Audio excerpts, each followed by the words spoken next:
Did an 11-year-old Pontiac boy have a true desire to kill or a tragic sense of right and wrong? First story tonight, a young killer, an 11-year-old Pontiac boy, may be tried as an adult after going on a random shooting spree that left an innocent man dead. Nathaniel Abraham, the 11-year-old at the heart of America's most controversial murder case.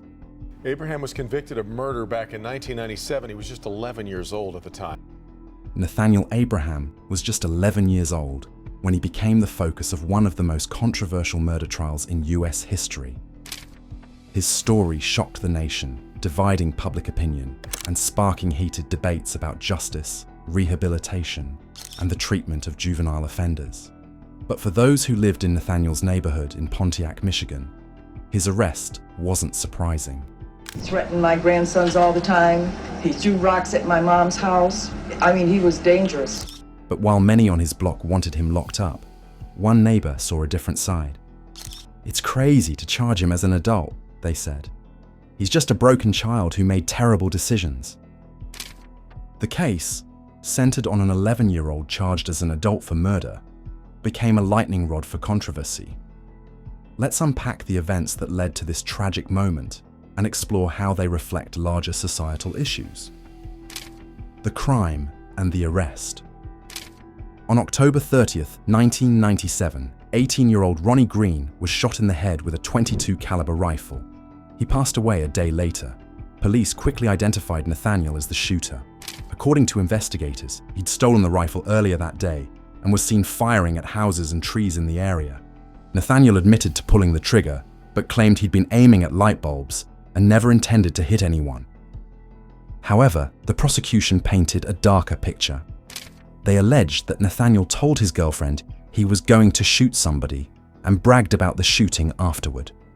With Michigan's Get Tough on juvenile offenders law allowing children of any age to be tried as adults, prosecutors charged Nathaniel with first-degree murder.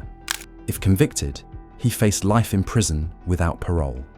I think that's crazy for him to be charged as an adult. He's only 11 years old. Nathaniel's troubled past. Nathaniel's upbringing was a perfect storm of hardship. Born in 1986, his father abandoned the family shortly after his birth, leaving his mother, Gloria, to raise 6 children alone. She worked multiple jobs to make ends meet, often leaving Nathaniel in the care of his older siblings.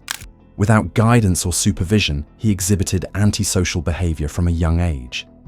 By the time he was 9, Nathaniel had amassed a juvenile record that included arson, assault, and breaking and entering.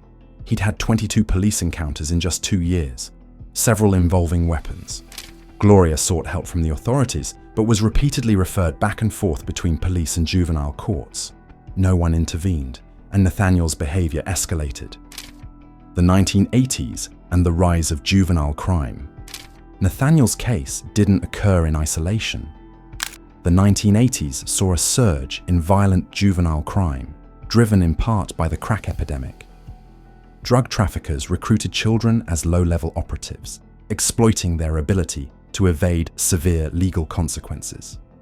Guns became a status symbol, and by the 1990s, firearms were involved in 82% of juvenile homicides, up from less than 2/3 in 1976. To combat this wave of violence, states passed laws allowing children to be tried as adults. Michigan's law was among the harshest, setting no minimum age for adult prosecution. One state senator famously affirmed that even a 4-year-old could be tried as an adult under this legislation. The trial of an 11-year-old. Nathaniel's trial began in October 1999, 2 years after his arrest. Now 13, he appeared in oversized prison clothes, his wrists and ankles shackled. He often looked confused and sobbed during the proceedings. Prosecutors argued that Nathaniel's actions were premeditated. They cited his alleged statements to his girlfriend, his target practice before the shooting, and his inconsistent accounts to police as evidence. Defense attorney Jeffrey Feger countered that the shooting was accidental, emphasizing Nathaniel's low IQ of 70 and his mental capacity equivalent to a 6-year-old. An expert marksman testified that hitting a target from 200 feet with Nathaniel's rusty rifle would have been nearly impossible. The jury was tasked with a difficult decision: They ultimately convicted Nathaniel of second-degree murder, making him the youngest American ever convicted of murder as an adult. The judge, however, chose the most lenient sentencing option. Nathaniel would be sent to a juvenile facility until he turned 21. Rehabilitation or recidivism. Nathaniel's time in the juvenile system showed mixed results. He earned his GED, high school diploma, and even held a job at a Goodwill store. Reports praised his academic achievements and leadership qualities, but underlying issues remained. He struggled with anger management, got into fights, and was caught stealing. Despite these setbacks, Nathaniel's rehabilitation seemed promising. On January 18, 2007, he was released at age 21, having completed his sentence. Many hoped he would use his second chance to turn his life around. But just 2 years after his release, Nathaniel faced fresh legal trouble. In 2009, he was arrested on drug charges and accused of violating parole. Nathaniel's case reignited national conversations about the balance between punishment and rehabilitation for young offenders. Supporters of trying juveniles as adults argued that severe consequences deterred others from committing crimes. Opponents contended that children's brains, not fully developed, made them less capable of understanding long-term consequences, and harsh sentences often caused more harm than good. Scientific research has since reinforced the idea that juvenile brains function differently from adult brains. The prefrontal cortex, responsible for decision-making and impulse control, doesn't fully mature until the mid-20s. This has led to calls for reforms that focus on rehabilitation over punishment. A complex legacy. Nathaniel Abraham's story raises difficult questions about justice, accountability, and the treatment of juveniles in the legal system. Should an 11-year-old be held to the same standard as an adult?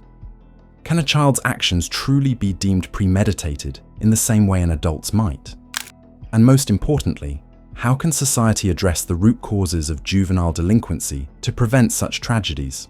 For some, Nathaniel's conviction was a necessary consequence of a heinous act. For others, it was a failure of a system that had already let him down. Over 2 decades later, his case continues to spark debate, serving as both a cautionary tale and a call to action for reform. Today, advocates push for alternatives to incarceration, like restorative justice programs and community intervention initiatives. These approaches aim to repair harm, build empathy, and reintegrate young offenders into society with the tools they need to succeed. Nathaniel Abraham's life stands as a powerful example of what happens when society fails its most vulnerable members, and what might be possible if it chose a different path. If you enjoyed this video, please make sure to subscribe to our channel and hit the bell icon to never miss an update. Until next time.